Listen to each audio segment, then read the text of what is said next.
భారతదేశంలో కనీస అటవీ విస్తీర్ణం ఎంత ఉండాలి అనే టార్గెట్ పెట్టుకున్నారు అంటే అది 33% అండి.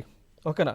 సో భారతదేశంలో అటవీ విస్తీర్ణం 33% కనీసం ఉండాలి, అది కూడా 2030కి రీచ్ అవ్వాలి అని చెప్పేసి ఒక ఎజెండాని మనం పెట్టుకున్నామంటే కొన్ని రిపోర్ట్స్ ప్రకారం, లైక్ ఫర్ ఎగ్జాంపుల్ చెప్పుకుంటే నీతి ఆయోగ్ అనేటువంటిది ఏదైతే ఒక ప్లానింగ్ కమిషన్ లాంటి ఒక థింక్ ట్యాంక్ లాంటి సంస్థ ఉందో వారి యొక్క గైడ్లైన్స్ ప్రకారం ఇంత పర్సంటేజ్ 2030కి రీచ్ అవ్వాలి. దాంతోపాటు ఫినాన్స్ కమిషన్ అంటాం.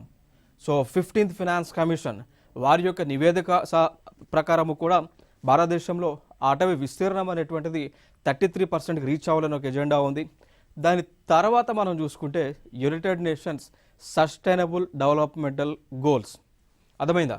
సో ఐక్యరాజ్య సమితి యొక్క సుస్థిర అభివృద్ధి లక్ష్యాలు ఏవైతే ఒక 17 మనం పెట్టుకున్నామో ఆ 17లో వన్ ఆఫ్ ద థింగ్ వచ్చేసి enhance the forest coverage up to at least 33%, nothing but 1/3 of total land area పెట్టుకున్నాము. సో ఈ పాయింట్ ఆఫ్ వ్యూలో కూడా 33% ఫారెస్ట్ని మనం మెయింటైన్ చేయాలి.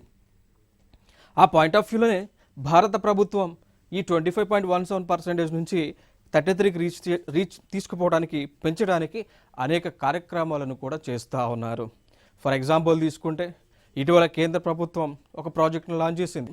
ఏక్ పేడ్ మాకే నామ్ అనేటువంటి ఒక క్యాంపెయిన్ మనం లాంచ్ చేసుకుందాం. కేంద్ర ప్రభుత్వం లాంచ్ చేసింది. అంటే భారతదేశంలో ఉన్నటువంటి ప్రతి ఒక్కరు కూడా తమ యొక్క తల్లి పేరు పైన కనీసం ఒక చెట్టుని నాటండి అనేటువంటి ఒక క్యాంపెయిన్.